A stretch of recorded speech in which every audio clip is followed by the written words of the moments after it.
Muy buenas tardes. Damos inicio a la sesión de la fecha hoy 11 de julio del 2023. Fiscalía, observaciones al acta. Buenas tardes a todos, señor. Sin observaciones.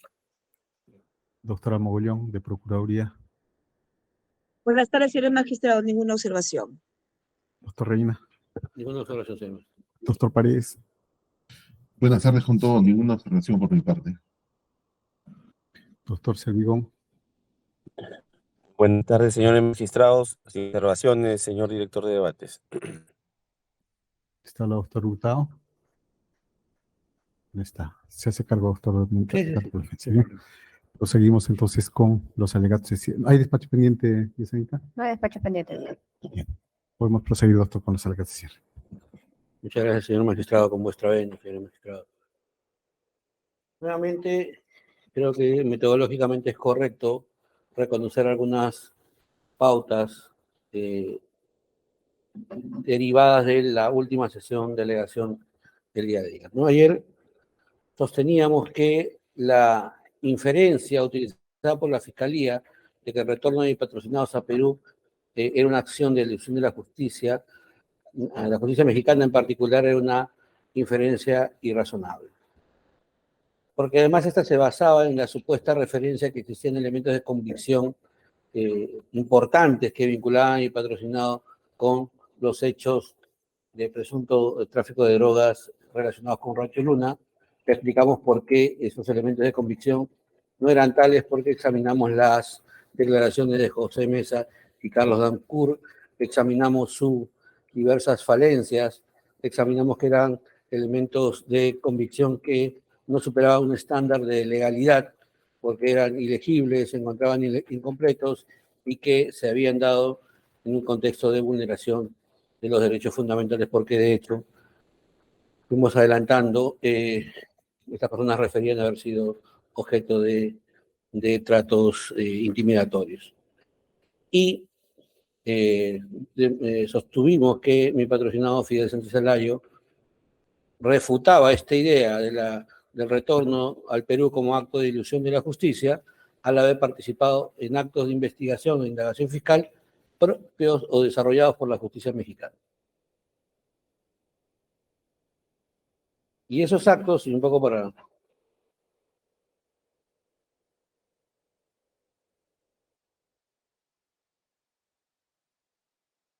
retomar lo último indicado, a folios 94, 89, 96, observaremos que el 11 de diciembre del 87, es decir, al día siguiente en que fallece su tío, que es asesinado su tío, se produjo el reconocimiento del cadáver y allí participaron en el acto de investigación Fidel Sánchez Alayo, lo dice claramente, ¿no? Sobrino del fallecido.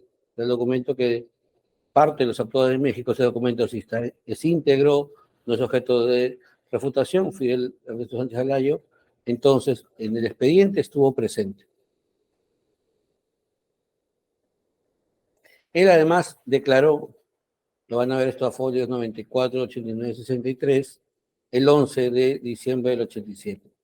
Él rinde su declaración en un contexto donde estaba claro de que la investigación era por el fallecimiento como consecuencia de un acto homicida de su tío Simón Sánchez Paredes.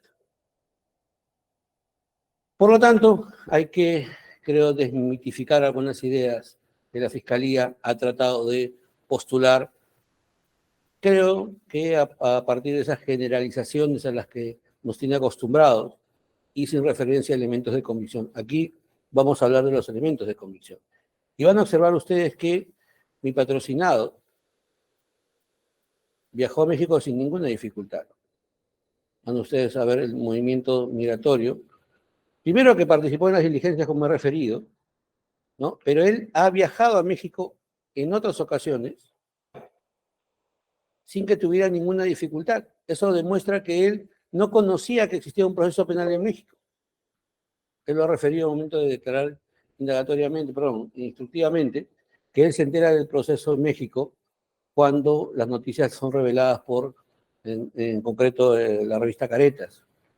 Él ha viajado cuando la acción penal todavía no había sido declarada prescrita. Y esto está en el movimiento migratorio de folios 1056-863, 1056-865. Movimiento migratorio actualizado. Si él viaja sin ningún problema, ¿no? Esto determina que él desconocía que existiera algún tipo de persecución penal en México. Claro, si no, lo lógico hubiera sido que o no viaje o previamente solicite la declaración de extinción de la acción penal. Este acto es revelador de que Fidel Ernesto Sánchez Alayos no conocía que existiera ningún tipo de proceso en México. Luego sostuvimos también que mi patrocinado realizó una actividad académica profesional que desvirtúa la diferencia fiscal, porque la diferencia fiscal, señores magistrados, es él fue a México no a estudiar. Luego no se deja en claro para qué fue, pero la Fiscalía afirma, sin ninguna cortapisa, que él no fue a estudiar. Y hemos demostrado ya con los documentos que él cursó 3 ciclos exitosamente, que luego, casi en correlato inmediato, él estudia en la Universidad Ricardo Palma y luego se titula y trabaja en Comarsa, Compañía Minera San Simón y San Simón Equipo, lo que demuestra una línea de desarrollo académico profesional que es contraria a la lógica de no haber ido a México a estudiar. Repito, señor magistrado, este dato es importante, ¿no? La Fiscalía dice, Fidel Ernesto Sánchez Alayo, el retorno al Perú porque elude la acción de la justicia, porque habían ahí elementos de convicción graves que se estaban generando. Este dato, el viajar cuando el procedimiento penal, en teoría, estaba todavía abierto, es revelador de que él no conocía su existencia. Este dato, la fecha del viaje, del 10 de enero de 2008 al 20 de enero de 2008, cuando todavía estaba vigente la acción penal y estaba todavía en trámite el proceso, revela que él no conocía de su existencia. Y aquí está la imagen, ¿no? Oficio 02238-2022, Migraciones UGD, el folio que le acabo de indicar, 1.056.863. Aquí está marcado el viaje de Fidel Sánchez. La acción penal, ¿cómo se declaró extinta? El 26 de mayo del 2008. Como indiqué el día de ayer, la acción penal ni siquiera se declara extinta por pedido de mi patrocinado. Fue un pedido de oficio de las autoridades mexicanas, del Ministerio de la Procuraduría Mexicana. Bien, entonces vamos a determinar que la inferencia de elusión de la persecución penal de Fidel Sánchez Alayo se contradice con la prueba que hemos referido. Por lo tanto, estaría claro que esta hipótesis fiscal o esta inferencia fiscal sería desvirtuada. Examinábamos el tema de México y decíamos que las versiones de José Mesa y Carlos Dancur que utiliza la Fiscalía son prueba ilícita por haberse producido en este contexto de un algo de tortura. Cuando hablo de tortura, generalizo, no solamente hablo de violencia física, sino también de violencia psicológica. Claro, la Fiscalía nos trae las declaraciones, repito, declaraciones con fallas, porque las declaraciones de Carlos Dancur Rossi y la declaración de José Mesa Navarro, que cita la Fiscalía, como lo dije hace un momento, son ilegibles, no tienen firmas. Lo decía, son ilegibles, no tienen firmas. Y además constan en documentos incompletos. Lo referí también a la declaración de la que refiere la Fiscalía de José Mesa Navarro, carece de presencia de abogado defensor, carece de referencia a los derechos, a la lectura de derechos, la famosa regla Miranda. Esos elementos de convicción que la Fiscalía cita se contraponen con la declaración posterior de Carlos Dancur Rossi, ya directamente ante el juez, el 22 de diciembre del 87. Folios 94, 91, 89, 94, 91, 86, 94, 91, 87, el tomo 12-10. No dio esas declaraciones en la forma en que aparecen, porque solamente le hicieron firmar porque se las leyeron. Que puso cuando lo amenazaron, que puso lo que le dijeron que pusiera, cuando lo amenazaron con un revólver que le pusieron en la sien derecha, estoy siendo textual, ¿no? Mismo que le amartillaron, evidentemente, el revólver, y que por eso lo firmó el documento. Máxime que le dijeron que a su mujer le iban a poner presa cocaína y que a sus hijos los iban a botar. que por eso firmó, como ya lo tiene dicho, que por esas razones no ratifica sus declaraciones. Esta es una transcripción textual, ¿no? Las erratas evidentemente son parte de lo que constituye el texto de la declaración literalmente hablando. Entonces acá el señor Carlos Tancur Rossi, ¿no?, desconoce su declaración anterior, que es la declaración que la Fiscalía utiliza, y refiere y describe cómo fue objeto de amenaza. Por eso es que el certificado médico legal que la Fiscalía utiliza para decir que esta aseveración es inexacta, no es idónea para desvirtuar lo dicho por Carlos Tancur Rossi. Por una razón, porque acá Carlos Tancur Rossi no habla de golpes, no, habla de amenaza psicológica. Colocaron un revólver sobre su sien y martillaron el revólver. Y además le amenazaron que iban a detener a su mujer, le iban a colocar cocaína, iban a sembrar cocaína y que sus hijos los iban a botar del país. Es amenaza psicológica que no es desvirtuada con este certificado médico de lesiones, señor magistrado. Además, la declaración de Carlos Tancur Rossi, en donde se dieron este contexto de amenazas, es evidentemente previa a este certificado médico de lesiones, muchos días previos.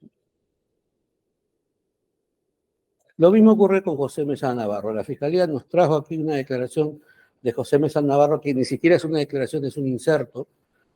Lo que dice una resolución, un auto incompleto, porque no es una sentencia, es un auto incompleto, de lo que habría dicho José Mesa Navarro, donde no hay firma, donde no hay presencia de abogado. Pues bien, ese documento o ese supuesto dicho es desvirtuado por José Mesa Navarro.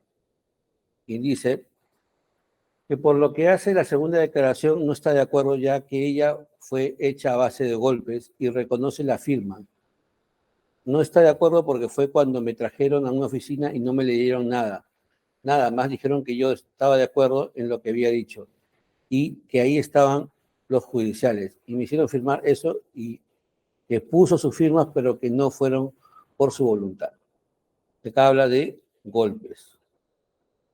Es bien sabido, señores magistrados, que las técnicas de tortura a veces se desarrollan siguiendo fórmulas o vías que no dejan lesiones.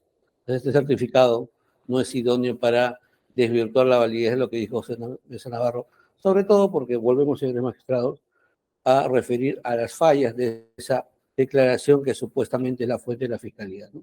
La declaración de José Mesa Navarro inserta en un supuesto auto judicial. Sigue José Mesa Navarro en esa misma declaración diciendo lo siguiente, ¿no? A los 3 días después lo sacaron a darle declaración a una licenciada, sin probar alimento ni agua durante los 3 días, ya que llegó el sábado por la noche. De ahí me jalaron a donde están los militares, en donde nos tuvieron varios días hasta que nos trajeron a este reclusorio. Previamente hubieron torturas que me hicieron los judiciales.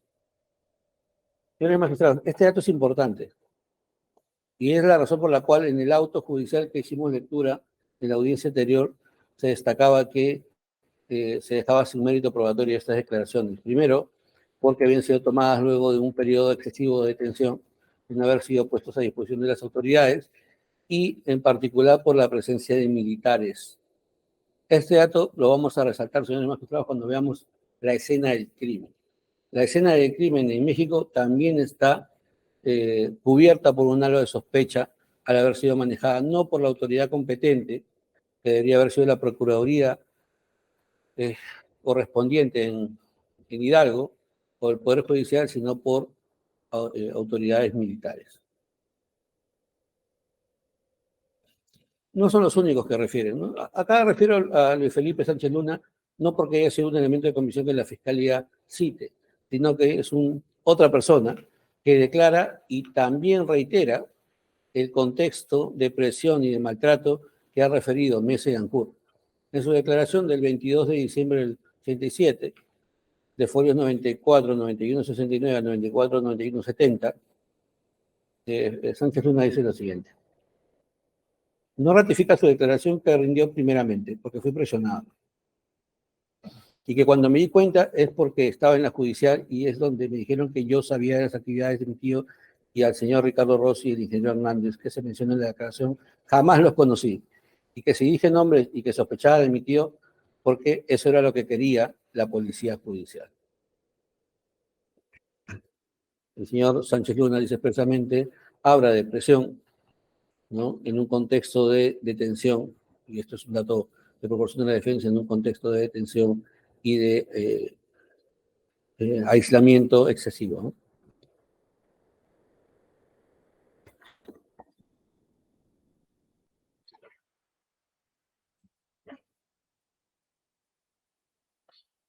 Otra persona más, repito, no es un elemento de cargo de la Fiscalía. Los elementos de cargo de la Fiscalía son dos, Dancú Rossi y Mesa Navarro, respecto a mi patrocinado en concreto, ¿no? Elmer Manuel Vázquez Peláez también declaró ante el juzgado del distrito de Pachuca Hidalgo el 22 de diciembre del 87. Hoja 94, 91, 74, 94, 91, 76 vueltas. Las dos últimas en su totalidad no las reconoce porque casi la mayoría de lo que contiene lo dijo por presión, que las presiones que declara son de carácter físico, que le tiraban patadas, puñetes, le echaban tebucán por la nariz y por la boca, que le vendaban los ojos, que le daban cachetadas, como si fuera cualquier cosa, porque tenía vendados los ojos, amenazas de muerte, y que es todo lo que hicieron para que él declarara en la forma que aparece en sus declaraciones. 4 personas que dan una versión consistente sobre la existencia de actos de intimidación o amenaza. Repito, en un contexto donde todavía no habían sido llevados ante la autoridad judicial, ¿no? Y donde estaban bajo la custodia del ejército mexicano. Precisamente aparece ahí el auto judicial del Tribunal Unitario del 22º Circuito de Querétaro, que es un auto de fecha 7 de mayo del 96, de folio 94, 95, 75, 94, 95, 93, en donde se deja sin efecto precisamente esas declaraciones, esas emisiones, sin que ayude lo expuesto por Walter Savera, Elmer Vázquez Peláez y José Mesa Navarro, a los que no se le concede validez las declaraciones, debido a su detención prolongada en etapa de investigación, en razón de que, no obstante su captura se verificó el 10 de diciembre de 1987, fueron puestos a disposición de la Judicatura Federal el 21 siguiente. Por eso se estima que sus emisiones no se invisten de la más libre de las expresiones, motivo por el cual ahora no pueden servir de base para afectar la situación de un tercero. Criterio que también fue externado por el Tribunal de Apelación de Toluca, Estado de México, al resolver la toca penal 633-90. Es decir, la detención prolongada como circunstancia que afecta la autonomía de la voluntad y por lo tanto la validez de la declaración es referida expresamente. Esto es un actuado que no hemos incorporado externamente, esta es parte de los actuados del caso de México. Acá hay además otros datos importantes, señor magistrado. Hemos visto que mi patrocinado participó en diligencias en la Fiscalía, en la Procuraduría de México el 11 de diciembre. Las detenciones por el supuesto hallazgo de droga ya se habían dado el 10 de diciembre. La persona fue detenida, lo dice expresamente esta resolución, el 10 de diciembre.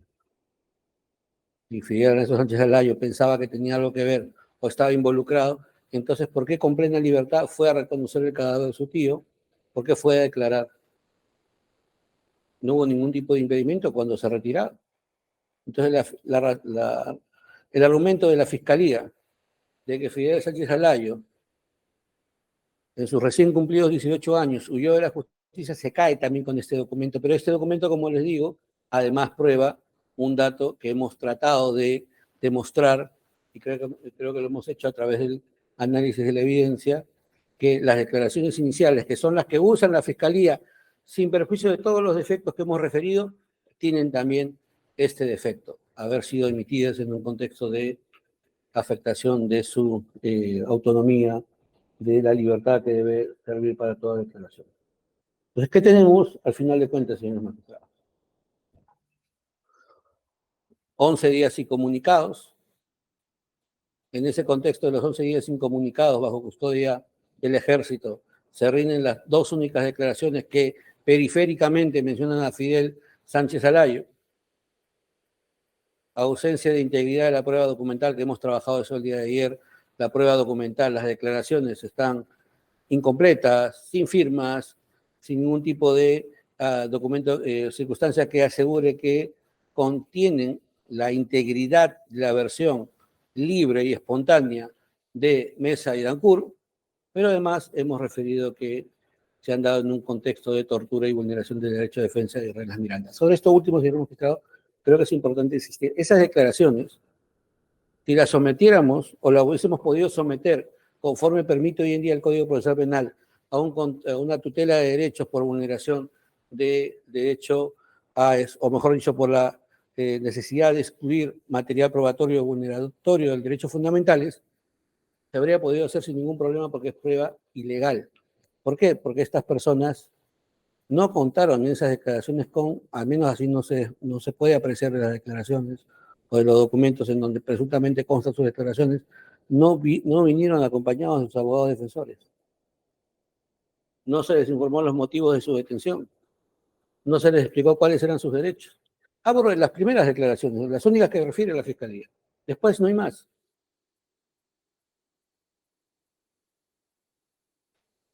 Voy a referir en 2 o 3 diapositivas brevemente a lo que es, primero, el tehuacanazo, que es lo que refiere uno de los investigados, que es un término que es un método particular de tortura que se utiliza mucho precisamente porque no genera efectos.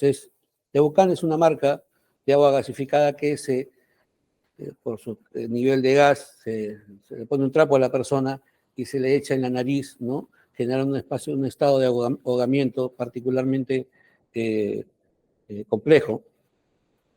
Acá lo dice claramente esta nota, que es de un diario mexicano. De acuerdo con Amnistía Internacional, el tehuacanazo es uno de los métodos de tortura más extendidos en México, en el país, porque no deja marcas, aunque no es el único. Y cuando la Fiscalía dice, no, pasaron por certificado médico legal y no hubieron huellas de lesiones, bueno, pues se utilizaba estas técnicas, que no dejan lesiones. Hemos acompañado también en la diapositiva, lo vamos a acompañar esto sin duda en las alegaciones, referencias a la tortura en México como estado general. Nótese que este informe ya es de años más recientes, pero se describe la situación de el uso de la tortura en México como comportamiento generalizado. Esta es una nota del diario El País que hace referencia a las declaraciones del relator de la ONU a partir de un informe desarrollado por la ONU sobre el tema. Los fallos del sistema de seguridad mexicanos. En lo que se refiere en este informe, además, es que es un dato científico, es que los registros de la detención, los exámenes médicos no recogen bien los abusos. Y segundo, creo que es un dato importante también a destacar, es que estas situaciones de tortura o de tratos inhumanos, degradantes durante la investigación, se dan en el contexto en donde la persona todavía no es puesta a disposición de la autoridad judicial, ¿no? Este es otro informe de otro periodista distinto, la misma fuente muy seria, El País, un informe ya de la Comisión de Derechos Humanos del Distrito Federal, donde se dice que los abusos policiales siguen siendo un fenómeno común y arraigado en México. 60% de las torturas en la capital de México, ¿no?, busca confesiones falsas. Estado de la situación en el año 2005. Traslademos este dato al año 87 y veremos que no es un dato inventado por la defensa, es un dato de contexto que se debe considerar al momento de valorar si estas declaraciones, o mejor dicho, si lo que dijeron Dancur, Mesa, Sánchez Luna, también Paredes Yaure y Vázquez Peláez, al momento de declarar ya ante la autoridad judicial donde refirieron haber sido torturados, es cierto o no.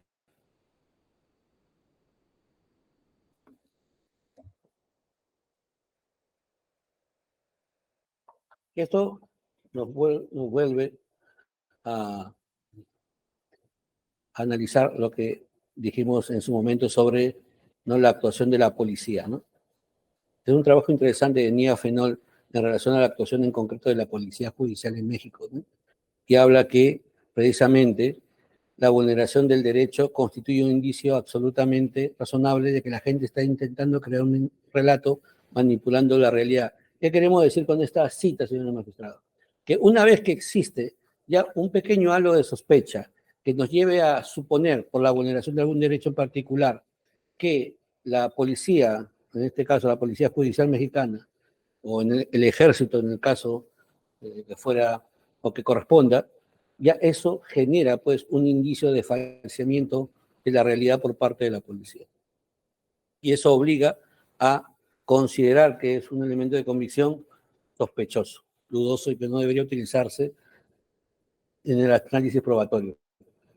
Repito, este dato es un dato que refuerza, no reemplaza, sino que refuerza todo aquello que se ha dicho respecto a los problemas del propio documento, ¿no?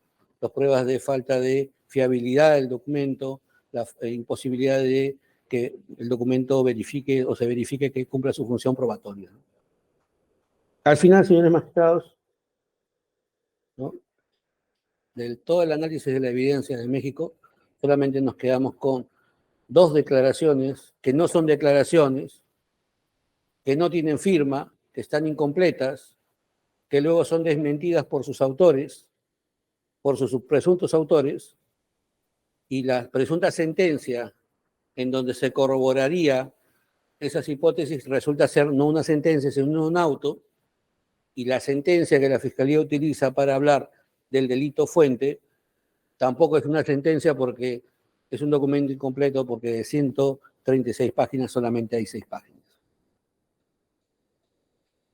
Precisamente por eso decíamos que la Fiscalía ha construido el caso de mi patrocinado basándose en generalidades, en reflexiones no sostenidas o en argumentos no sostenidos en la actividad probatoria. Vamos a proporcionar más información que desacredita la tesis del Ministerio Público respecto a lo que ocurrió en México.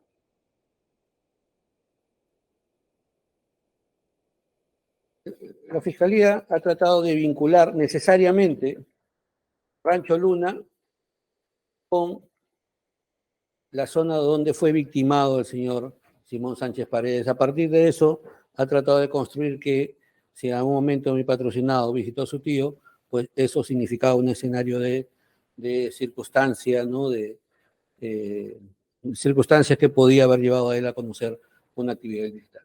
Señores magistrados, demostraremos que este razonamiento es incorrecto a partir de los propios actuados del Ministerio Público, de la Procuraduría, mejor dicho, mexicana. La inspección ocular del 12 de diciembre del 87, de folios 94, 89, 78 vuelta y 94, 89, 80 de tomo 1210. Esto, señores magistrados, es importante porque, miren, esta inspección se produce el 12 de diciembre. El patrocinado ha estado en México hasta el 16 de diciembre. Ha colaborado con la policía, pero con la Procuraduría en lo que eran los actos relacionados a su tío, declarando y reconociendo el cadáver el 11 de diciembre. ¿Bien? El sentido común llevaría a que incluso él fue el que va inicialmente a reconocer el cadáver de su tío, como dijimos que estaba, ¿no?, lamentablemente había sido arrojado a una fosa, o a una poza, perdón. Aquí tenemos que hacer un pequeño entre paréntesis para examinar lo que es la regla del sentido común, la regla de la lógica. Si uno supiera que a donde se está trasladando hay una actividad ilícita en el lugar o de modo cercano, y sabe que ya hay autoridades policiales, es lógico que uno se traslade al lugar con el riesgo de ser retenido. Es una primera reflexión que va ya desvirtuando la logicidad del razonamiento fiscal de que Fidel sabía o podía saber de la situación o presunta situación de su tío. Bueno, volvamos a la inspección ocular. Esta inspección ocular es donde se encuentra supuestamente, o se da cuenta, se materializa, se perigniza el presunto hallazgo, ¿no? Y se marca con claridad que la ubicación está a 500 metros de distancia del lugar donde se registraron los hechos. 500 metros de distancia. Segundo dato que sale de esta transcripción literal, encontrándose que primeramente hay una reja metálica de color rojo. Hay una primera cerca, una reja metálica. Y luego se llega a un patio interior que tiene como 60 metros de largo por 20 de ancho. A 60 metros más. 500 metros, un obstáculo, cerca metálica, y 60 metros más. Luego se llega al edificio de la misma, donde se aprecian dos entradas, una al lado izquierdo, viéndola de frente, y cuya puerta es de madera, la otra a la derecha también es de madera de construcción antigua. Estando ambas puertas cerradas, es decir, no era un sitio de acceso común, habían dos puertas, 500 metros, una reja, 60 metros, dos puertas de acceso cerradas. Se procedió a entrar viendo que es un patio únicamente por el cual se procedió a abrir la puerta principal hacia las habitaciones, que es de madera, y forzando la misma se logró abrir y entrar a la derecha. Se llegó a otra puerta de madera y al abrirse la misma se encuentra un despacho. Es decir, 500 metros, una reja roja cerrada, dos puertas de acceso, los 60 metros antes, estas dos puertas nuevamente cerradas y luego hay otras dos puertas. Esta es la ejemplificación trasladando a nuestra realidad de esos 500 metros. La ubicación de la Sala Penal Nacional hasta la Plaza San Martín. Esos son 500 metros, señor magistrado, según Google Maps. Basta buscar en Google Maps 500 metros. ¿Te puede decir que es una zona inmediata? Particularmente creo que la regla de la lógica determina que no. Es un dato además científico, ¿no? La distancia. 500 metros. No era una zona cercana por un lado, y segundo tiene los diversos obstáculos que hemos referido. 500 metros, una reja roja, 60 metros más, dos puertas cerradas, porque incluso la narrativa dice que tienen que empujarlas con los vehículos, y luego dos puertas más cerradas. Entonces, podemos sostener, porque ese es el único dato que la Fiscalía utiliza para decir que Rancho Luna está conectada con el señor Simón Sánchez. Es el único dato. La inspección ocular, por la supuesta cercanía. Pero si entramos al análisis exhaustivo, podemos decir, más allá de toda duda razonable, que necesariamente tuviera que ver con el señor Simón Sánchez Paredes. No hay otra evidencia, señor magistrado. No hay documento registral, no hay ningún no hay ningún tipo de solicitud de asistencia judicial internacional por parte de la Fiscalía que dejen claro este aspecto. Repito, la Fiscalía ha investigado 15 años. Ha podido tranquilamente realizar un acto de asistencia judicial internacional para corroborar este dato. No, porque no lo revisó, lo dio por sentado, creyó que las cosas ya estaban claras cuando no lo estaban. Miren, señor, 500 metros. Otro dato importante que creemos que hay que considerar es la contaminación de la escena de crimen por parte del ejército mexicano. Ustedes van a observar que las declaraciones rendidas solamente me refiero a José Mesa Navarro y a Carlos Dancur porque son las que utiliza la Fiscalía. Pero han habido más, han tomado declaraciones a las hermanas Paredes y Aure, a Luis Felipe Sánchez Luna, a Elmer Vázquez Peláez y a más personas, ¿no? Todas esas declaraciones fueron desarrolladas por el ejército mexicano o por autoridades de tipo castrense.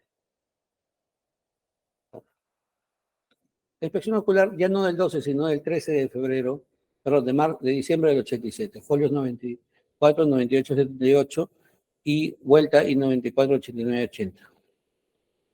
Acá se dice, practicándose esta diligencia con la intervención del comandante general de la brigada diplomado de Estado Mayor, comandante Jaime Contreras Guerrero, así como el coronel Arturo Galindo Romero y el capitán primero José de Jesús Delgado Dueñas, los dos primeros, que para ese entonces ya habían hecho acto de presencia en el lugar donde se actúa. Es decir, acá lo que dicen es que a este lugar llegó primero estas autoridades del ejército, y llevando más elementos del ejército, quedando desde ese momento el lugar en resguardo de estos.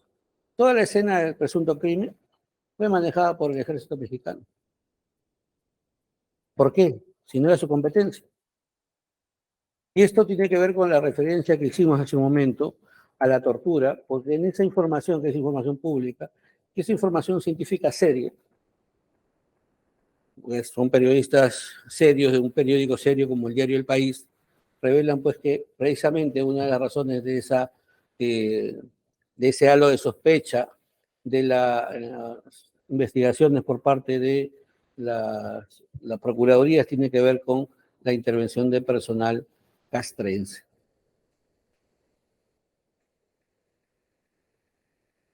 Seguimos con el mismo documento, se dice, entrevistándose el general Contreras y el comandante procurador y el señor procurador de justicia esto, hicieron las 4:30 horas, y dando el señor procurador instrucciones al director de averiguaciones previas para que de nuevo se volvieran a sellar las instalaciones de las dos casas que se habían franqueado y que se localizara al Ministerio Público Federal, tratándose de localizar a este funcionario, pero no se encontró.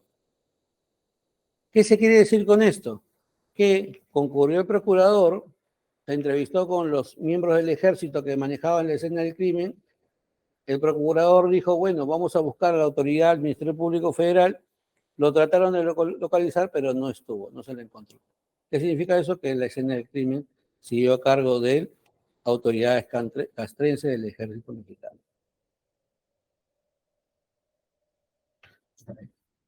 La fe ministerial del 15 de diciembre del 87, de folios 94, 89, 49, da cuenta también de la entrega en depósito al personal del ejército mexicano de la 18 zona militar de 36 caballos. Es decir, la escena del crimen, mejor dicho, en estos actos siguió participando el ejército mexicano. Señores magistrados, hasta este punto, creo que se ha establecido, ¿no? A lo contrario, de modo contrario a lo que sostiene mi colega César Nakazaki, que lamentablemente, con cierta ligereza, dijo que no estaba aprobado lo de México. ¿No? Lo de México no está aprobado, creo yo. Hemos dado evidencia de que existen diversos elementos para sospechar de esa hipótesis inicial de que había una conexión directa entre este hallazgo con la propiedad donde vivía el señor José Simón Sánchez Paredes.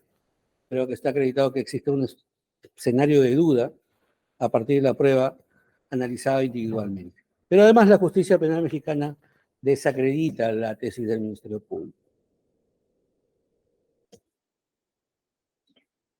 ¿Qué es lo que ha dicho la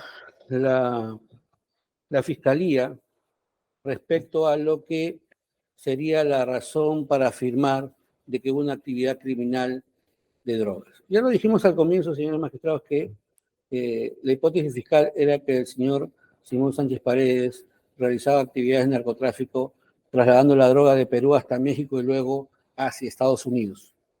Lo que hemos visto, absolutamente ningún elemento de convicción orientado a probar esas hipótesis. Al final, la Fiscalía solamente se queda con la supuesta intervención en Rancho Luna.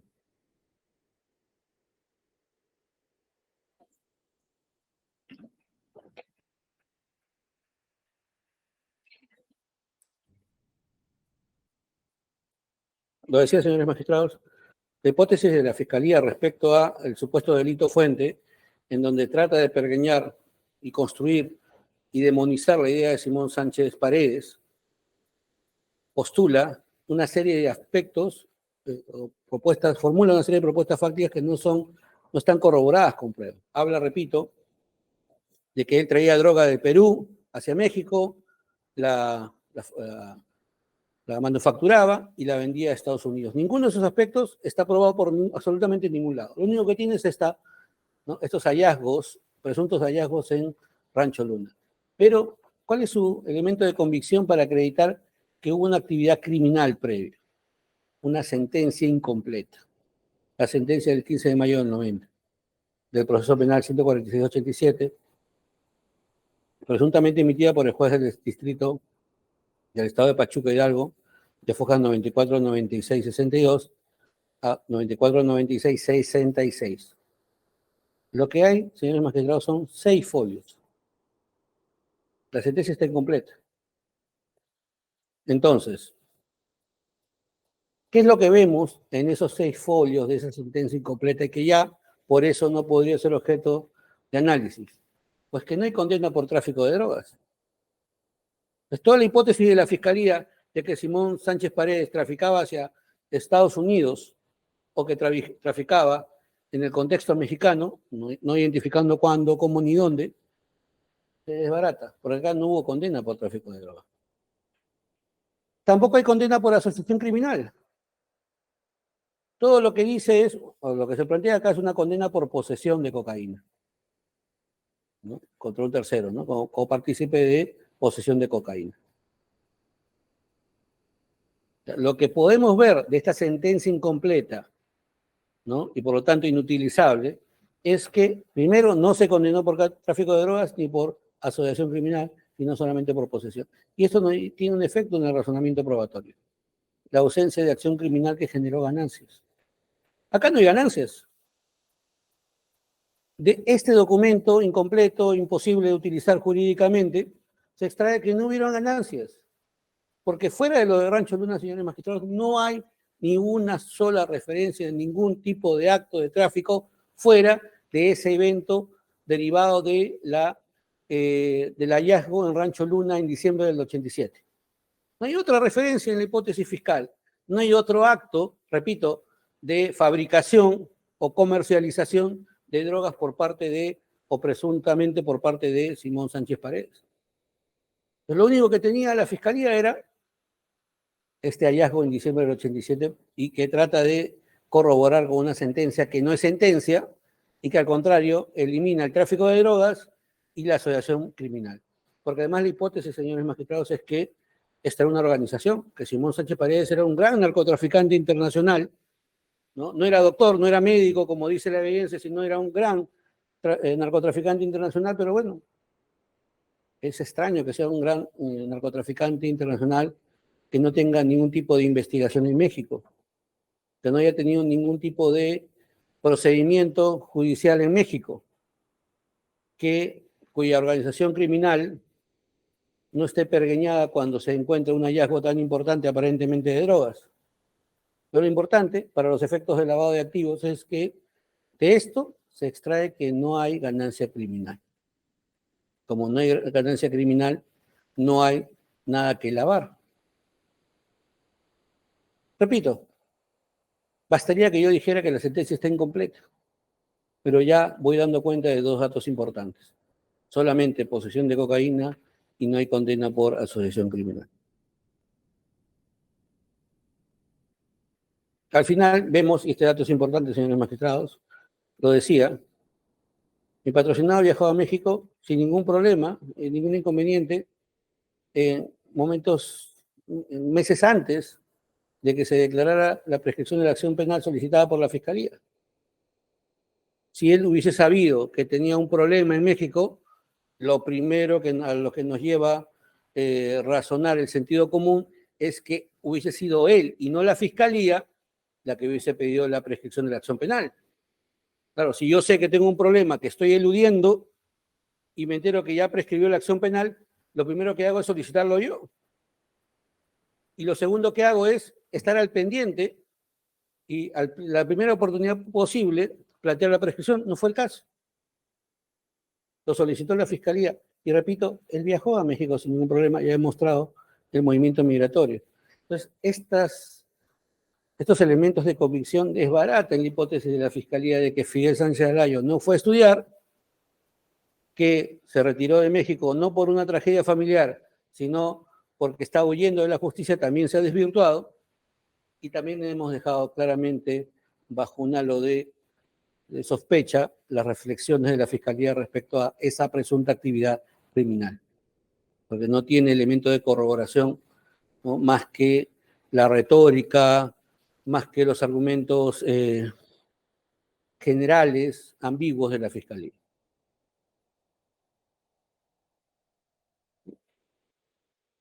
Realicemos el análisis global de la prueba. Luego lo que ya se ha ido avanzando, veamos el análisis general de la prueba global de la prueba referida al delito de fuente en México de modo más sucinto. Estos son José Mesa Navarro, y el siguiente diapositiva, por favor, y Carlos Dancourt son los elementos de convicción que cita la Fiscalía. Volvamos al anterior.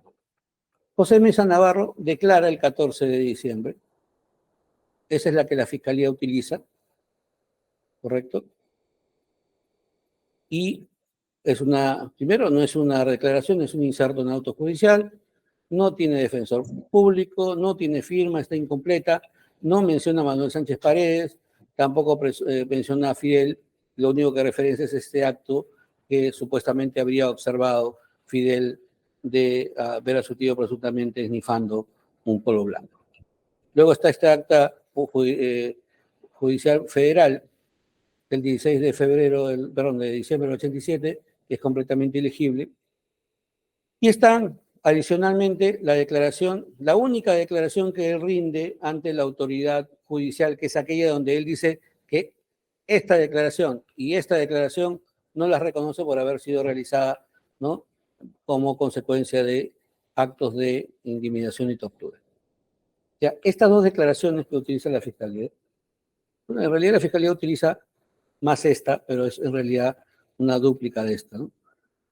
Han sido desvirtuadas por la propia Fiscalía y les decía yo que existía el auto que dejaba sin efecto estas declaraciones por detención excesiva. Walter Savera Domingo es una declaración que la Fiscalía menciona, pero no hace ninguna referencia a mi cliente. Elmer Vázquez Peláez igual, ninguna referencia a Fidel Sánchez. ¿Entiendes?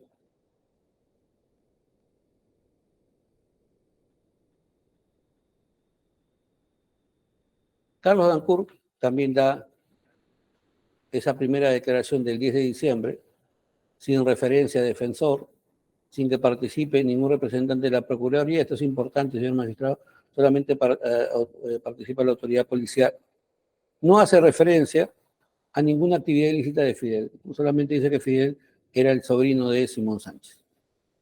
Y al final, señores magistrados, es eso lo que he venido sosteniendo continuamente, que la única razón que diferencia la situación de mi patrocinado con el resto de personas que son pares de mi patrocinado, hijos de alguno de los señores Sánchez Paredes, es que él estuvo en México. La siguiente declaración que obra en el expediente es una declaración que la Fiscalía no utiliza, porque es la declaración donde la Fiscalía dice, donde el señor Dancourt dice: fui objeto de amenazas, hubo una amenaza contra mi integridad porque se martilló un arma en mi sien derecha, y refiere no conocer a Fidel ni hace referencia a ningún tipo de actividad ilícita. Esta declaración es la única que valdría al final. La señora Eulalia Paredes Yaure, también su hermano declara, ¿no? No refieren a actividades ilícitas, le conocen como sobrino de Simón Sánchez. Ellas también refieren a haber sido sometidas a torturas, igual que Luis Felipe Sánchez Luna. La sentencia del 15 de mayo, como les decía hace un momento, rechaza el delito de asociación delictuosa, rechaza actos de manufactura, fabricación, elaboración, preparación y acondicionamiento de cocaína, y es prueba viciada por encontrarse incompleta. En el juicio oral recibimos la declaración de Carlos Alberto Vázquez Peláez, hermano de Elmer Vázquez Peláez, que en la sesión 12 del 6 de marzo del 2017 refirió que cuando su hermano volvió de México, su hermano ya está fallecido, ¿no? Refirió a su madre y a él que lo detuvieron y que lo tuvieron torturados, lo tuvieron detenido durante días y que fue torturado. Ya no solamente es Elmer Vázquez en su declaración que refirió, me han torturado, sino también el hermano refiere que cuando su hermano volvió a Perú, refirió esto, ¿no? Su hermano tenía 19 años al estar en México. Otro dato importante. Como ya dije, está acreditado y hemos logrado acreditar que la presencia de Fidel Sánchez en México fue debido a sus estudios universitarios en la Universidad La Salle. Es una universidad vinculada a la Universidad Nacional Autónoma de México, reputadísima, reconocidísima a nivel internacional. Es la universidad privada, la Universidad de La Salle, con más facultades en el ranking de excelencia del año 2023, por la rata. Fidel ingresa cuando tenía 17 años, ¿no?, a la universidad, y cursa los estudios exitosamente. La carrera que eligió, Ingeniería Mecánica y Eléctrica. Este dato de partir a los 17 años, escoger las mejores universidades, desarrollar la carrera exitosamente, ¿no?, son consistentes con todo su desarrollo futuro que ya referimos anteriormente. Toda esta idea, el desarrollo futuro profesional y académico de Fidel Sánchez, excluye la idea de que Fidel Sánchez no fue a México a estudiar. ¿Tuvo Fidel Sánchez Alayo relación con posibles actividades en Rancho Luna? Esto es algo que la Fiscalía también ha sostenido en la cuarta versión de su acusación fiscal, ¿no? Ya en algunas versiones de su acusación fiscal decía que solamente era familiar, en otras que él no participaba en el delito fuente, en otras que era el conector y en otras que, en la versión oralizada, que habría participado en actividades de tráfico con su tío.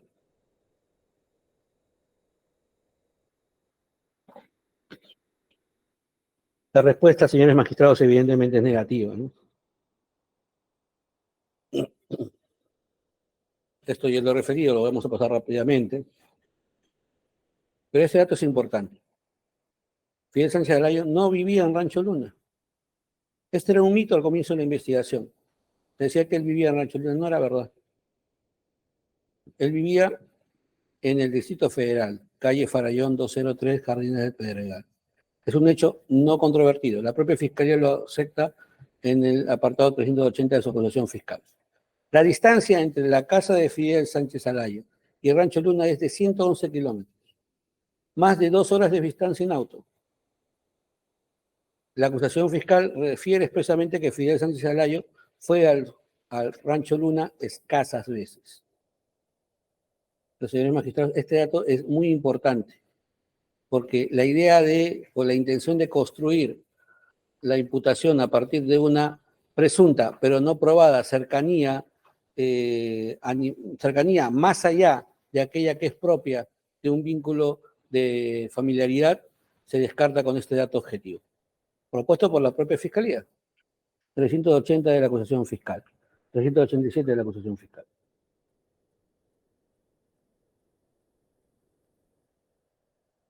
Lo acabamos de referir, ¿no? La ubicación de ambos lugares son diametralmente distintas, 111 kilómetros de distancia, 120 kilómetros de distancia, 3 horas de distancia. Esa era la distancia que existía en el año 1987 entre calle Farallón 203 hasta el kilómetro 18 de la carretera Pachuca del estado de Hidalgo. Nuevamente nos tomamos el trabajo de recurrir a la tecnología de Google Maps y hoy en día esa distancia se hace en auto, en hora pico, 2 horas y 1 minuto.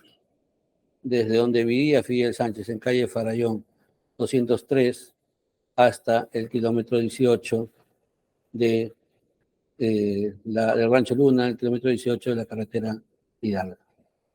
En ese momento la distancia era aún mayor porque, claro, la vía era bastante distinta, ¿no?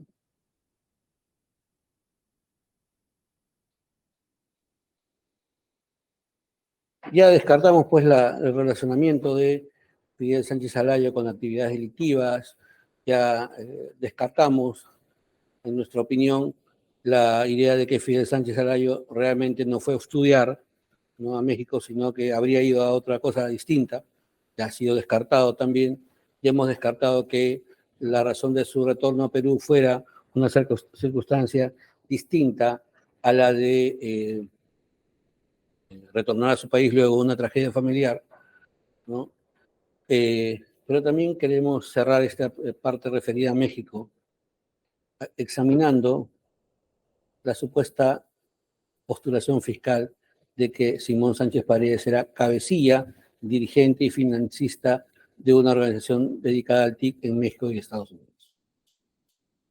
Vamos a adelantar un poco a Estados Unidos, pero creo que aquí es un punto donde debemos detenernos. La Fiscalía, les decía hace un momento, señor magistrado, ha demonizado a Simón Sánchez Paredes.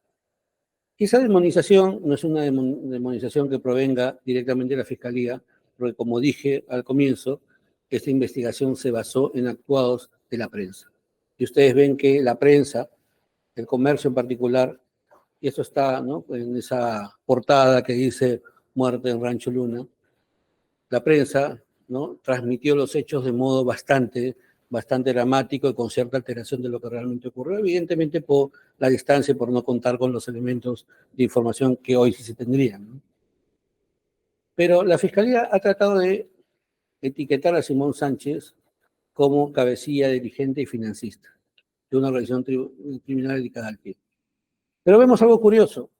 Al momento que se construye la hipótesis del delito fuente, no observamos que no haya una sola referencia a actividades criminales de Simón Sánchez en México. No hay otra referencia a otra actividad criminal. No hay ningún récord criminal de Simón Sánchez Paredes.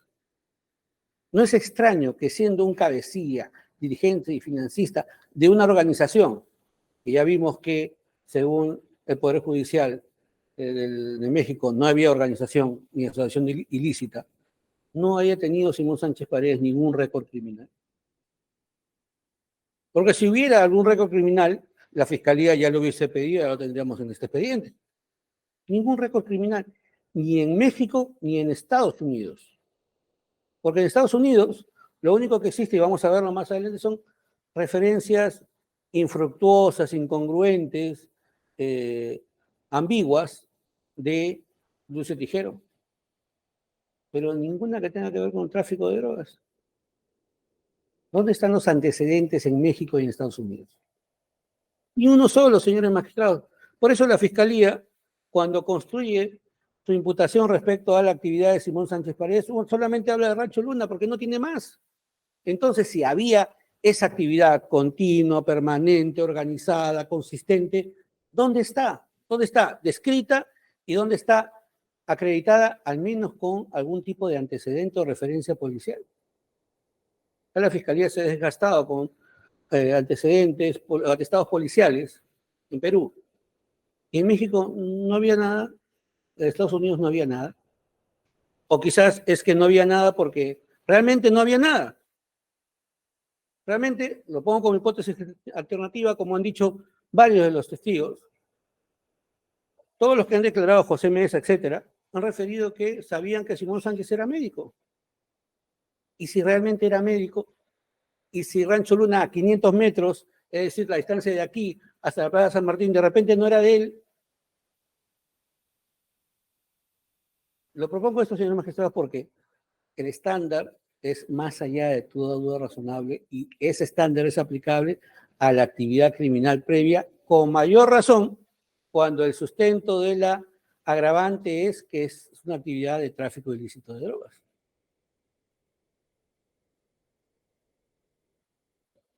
Y además, señores magistrados, estos hechos que supuestamente serían atribuidos a Simón Sánchez Paredes, repito, no a Fidel Sánchez Alayo, sino a Simón Sánchez Paredes, serían hechos frustrados, porque lo de México no generó ganancias como refería anteriormente, y vamos a revelar que en los Estados Unidos tampoco hubo ganancias. Entonces, ¿qué se trasladó a Perú? ¿Cómo llegó ese patrimonio supuestamente a Comarsa?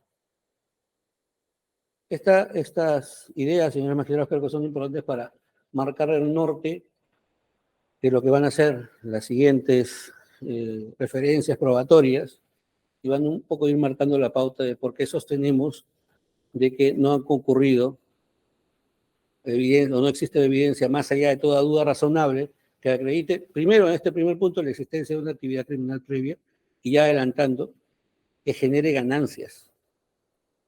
Y que luego esa ganancia llegue al Perú y que luego esa ganancia esté vinculada con Comarsa, Compañía Minera de San Simón y las diversas actividades económicas de los investigados. Señor magistrado, quisiera pedir un pequeño receso. 5 minutos. Proseguimos entonces con esta segunda parte de la sesión de la fecha. Gracias, Adelante, señor doctor. magistrado. Lo que vamos a trabajar en lo que sigue la audiencia va a ser un poco la introducción a lo que va a ser el análisis probatorio de la presunta actividad ilícita generadora de lavado de activos proveniente de los Estados Unidos. Señores magistrados, antes de avanzar,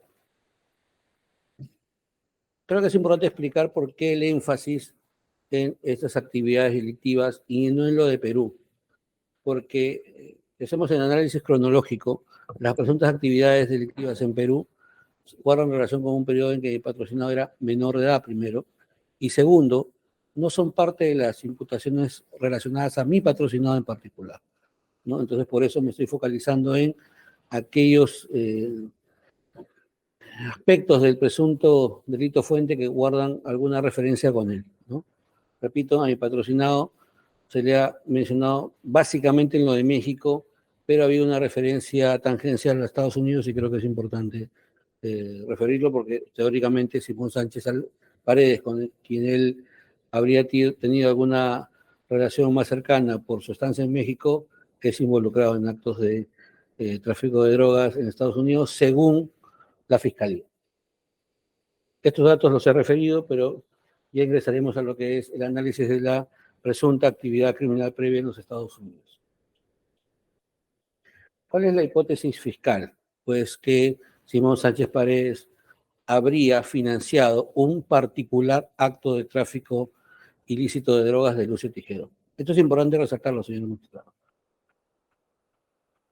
La hipótesis de la Fiscalía, en su versión inicial, era de que en el año 87, supuestamente Lucio Tijero realizó una operación de tráfico de droga que provenía de Perú, que fue manufacturada procesada en Colombia y luego es trasladada vía Bahamas a la Florida, y en la cual el financiamiento habría correspondido a Simón Sánchez Paredes, según versión de un tercero, que es la persona de Tafur Mesones. ¿Bien?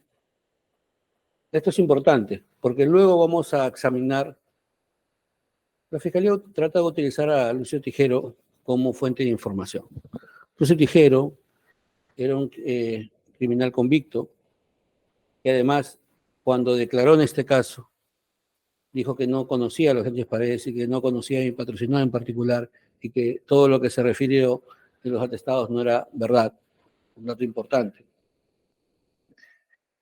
Pero la Fiscalía ha utilizado una diversidad de atestados y creo que es importante focalizarnos en las declaraciones de Lucio Tijero a propósito de este presunto financiamiento, porque son primero aquellas que son obtenidas, la información que proviene de las notas de información o reportes de información de la DEA, son aquellas más cercanas a los hechos.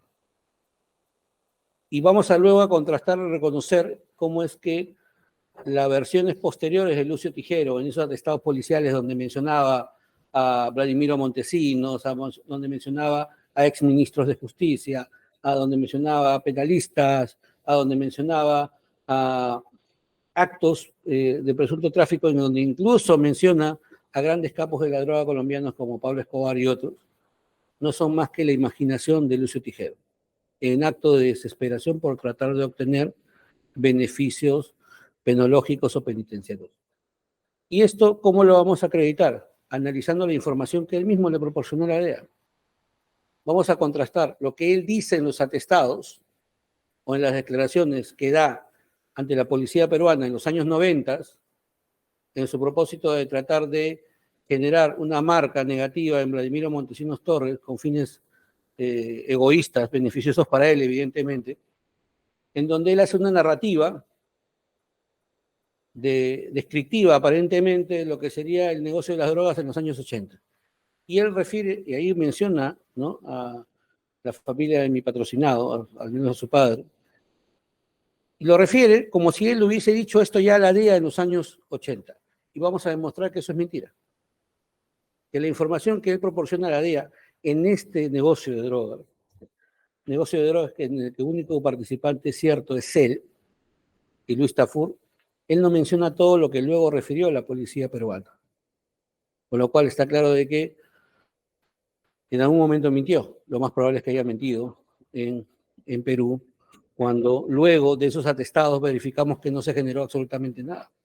En esos atestados policiales que la Fiscalía hizo leer en su momento, que no son parte de la acusación, que se han incorporado después y que son referencias de Lucio Tijero, donde narra supuestamente el negocio de las drogas, ahí ustedes observarán que se hace referencia a diversidad de personajes y vamos a examinar en su momento el contenido de esas declaraciones. Pero lo que quería destacar es que ese contenido es completamente diametral a lo que dijo Lucio Tijero aparentemente a las autoridades norteamericanas. en esos reportes de investigación. En su momento también hablaremos de cuál es el valor verdadero de esos reportes de investigación como información no procesada, porque la Fiscalía nos ha querido transmitir o proporcionar, ¿no?, la idea de que los reports of investigation o reportes de investigación o notas de investigación son información corroborada. Está claro, el propio tenor de esos reportes de investigación, que son los dichos de personas que son investigadas o informantes. Con lo cual, ya vemos ahí un problema de credibilidad, de incredibilidad subjetiva, porque son personas o que están perseguidas penalmente o que están detenidas o que buscan un beneficio de los informantes. ¿Cuáles son las afirmaciones de la Fiscalía respecto a ese delito fuente en los Estados Unidos? Se dice, Simón Sánchez Paredes financió actividades de tráfico de droga de Lucio Tijero y Luis Tafur Menzones o Luis Piniños Castañeda hacia Miami, Florida, Estados Unidos, que fue objeto de incautación de 478 kilogramos de cocaína, 40 y 42, argumentos 40 y 42 de la acusación fiscal. El financiamiento se desarrolló por intermedio de Jorge Arteaga. Vamos a detenernos, señores magistrados, brevemente en este dato. Según la narrativa de la Fiscalía, Luis Tafur contacta a Lucio Tijero, esa es la información que proporciona Lucio Tijero también, ¿no? Luis Tafur contacta a Luis Tijero y le propone un negocio de drogas. Un negocio de drogas que tendría como financista a una persona llamada Sergio. Bien. Lucio Tijero no llama a esta persona jamás Simón Sánchez Paredes, la llama Sergio. Quien le relaciona con Simón Sánchez Paredes es solamente Tafur. Primer dato importante. Segundo, toda la descripción del negocio descripción que está objetivamente perennizada en las notas de información, es inconsistente con toda la hipótesis fiscal de la forma en que supuestamente Simón Sánchez Paredes negociaba la droga. Según la Fiscalía, Simón Sánchez Paredes acopiaba droga en Perú, se trasladaba a México, él la procesaba ahí y luego se vendía en Estados Unidos. Repito, este dato no tiene ninguna descripción ni fáctica ni probatoria en la acusación, pero así está enunciado. El negocio particular de Luis Tijero es completamente inconsistente con esa narrativa fiscal. Primero, ¿por qué? Porque Luis Tafur dice que Sergio le busca y le propone, le pide que busque este negocio. Con lo cual ya vemos un problema de falta de credibilidad, porque ¿qué sentido, con la lógica de la Fiscalía en todo caso, qué sentido tendría que Simón Sánchez Paredes tiene su propio negocio de drogas, ¿para qué va a buscar a un tercero, Lucio Tijero? En la narrativa van a ver que Tafur hace que Lucio Tijero viaje a los Estados Unidos, Lucio Tijero hace su acopio en Perú, busca diversas fuentes, jamás menciona esas fuentes algún Sánchez Paredes, obtiene el insumo, la pasta básica de cocaína, la traslada a Colombia, con ninguna relación, no menciona ningún Sánchez Paredes, y de ahí la traslada a Bahamas, donde de ahí en una avioneta, la traslada a Florida. Toda esa narrativa no es consistente con la idea de que Simón con sus hermanos tenían un negocio de drogas. Claro, porque si el negocio de drogas era Perú, México, Estados Unidos, ¿por qué contactar a Lucio Tijero? ¿Por qué cuando Lucio Tijero arma el negocio no provee la droga supuestamente a quienes estaban en Perú, que eran los hermanos de Simón? No hay logicidad, no hay absolutamente ninguna logicidad en la forma en que Lucio Tijero narra ese negocio con la narrativa de la Fiscalía.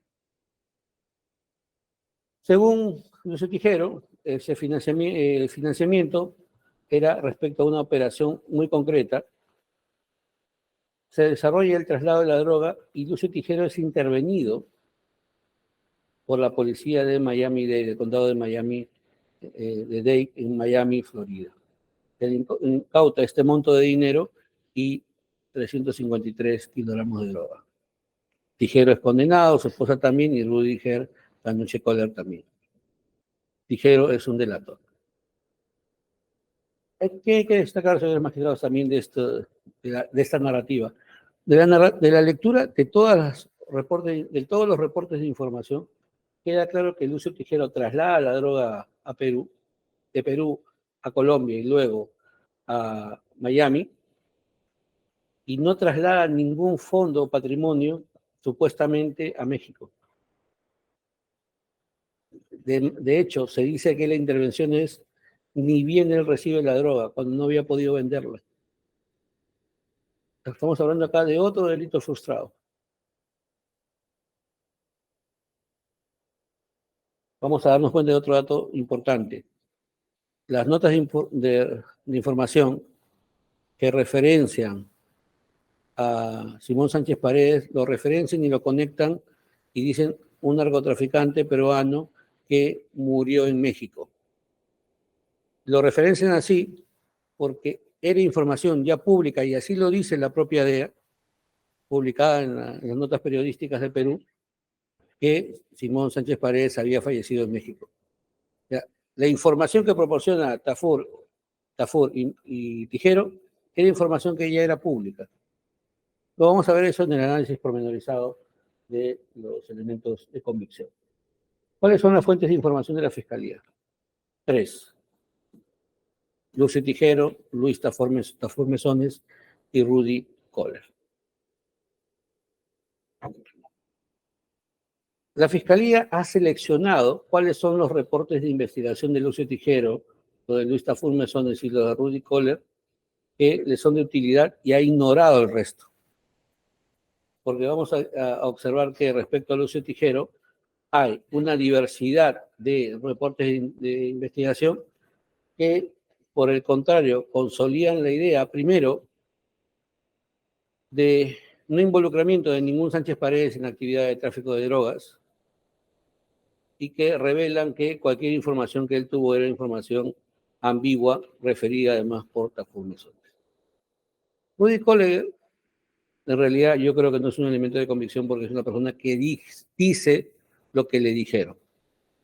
Dice que le dijeron que Sergio era segundo Simón Sánchez Paredes. Vamos a comenzar con el análisis de las declaraciones de Lucio Tijero. Lucio Tijero tiene declaraciones que constan indirectamente en los reportes de investigación de la DEA, que aparecen también las declaraciones, en este caso en particular, su declaración, que no es declaración, ante la comisión investigadora del presunto involucramiento de los partidos o de la política en el negocio de las drogas, a cargo de la doctora Rosa Mávila, y tiene declaraciones que se hacen o se mencionan contenidas en supuestos atestados policiales. Ese es el grupo de información que proviene de Tijero. La información de Tijero tiene problemas de incredibilidad objetiva e incredibilidad subjetiva. Vamos a trabajar, señores magistrados, únicamente con la primera nota de inteligencia, y les pediré que luego avancemos para no perder integridad en el análisis.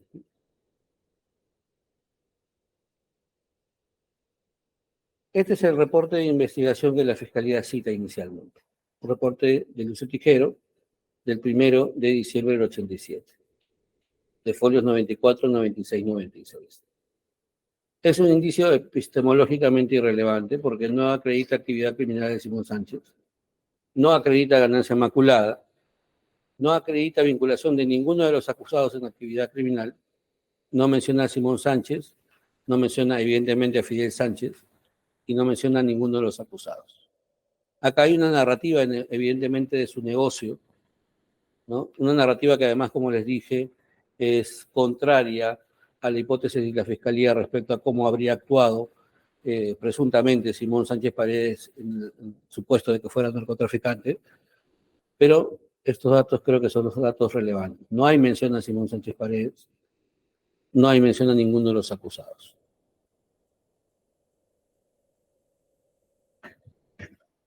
Se proporciona un poco más de datos sobre esas conclusiones del reporte de investigación. sobre las conclusiones en particular, ¿no?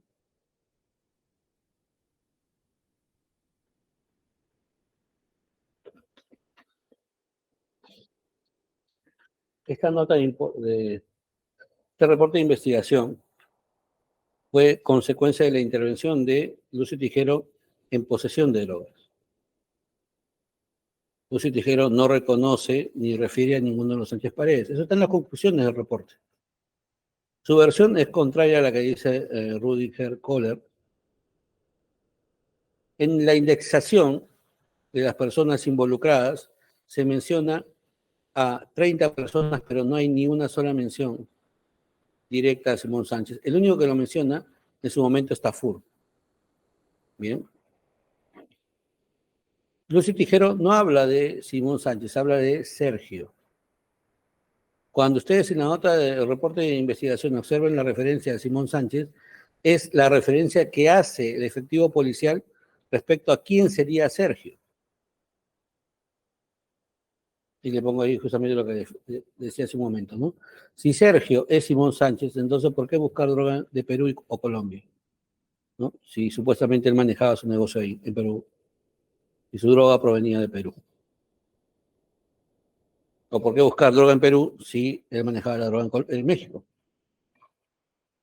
Lucio Tijero lo dice claramente, buscaba obtener beneficios por su colaboración, lo que en ese momento Tijero no hace referencia a Simón Sánchez Paredes, sino a Sergio.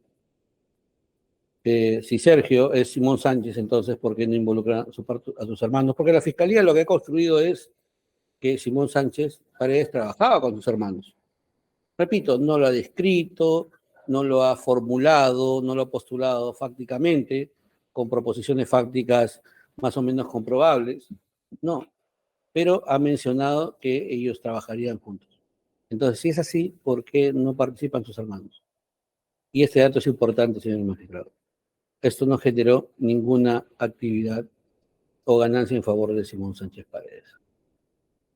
Señor magistrado, le pido poder avanzar hasta acá para mañana seguir avanzando en la parte quizás ya completa de todo Estados Unidos.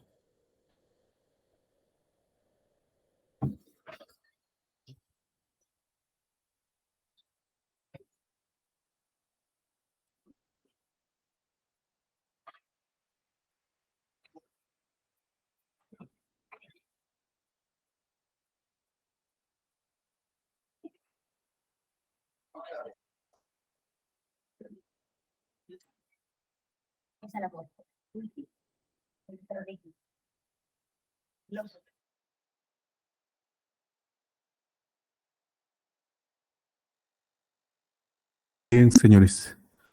Mañana continuamos a las 3 de la tarde. Tenemos otra audiencia de 2 a 3 de la tarde. Por eso es que vamos a empezar a las 3 de la tarde. 3 de la tarde, señores. Muy buenas tardes. Gracias.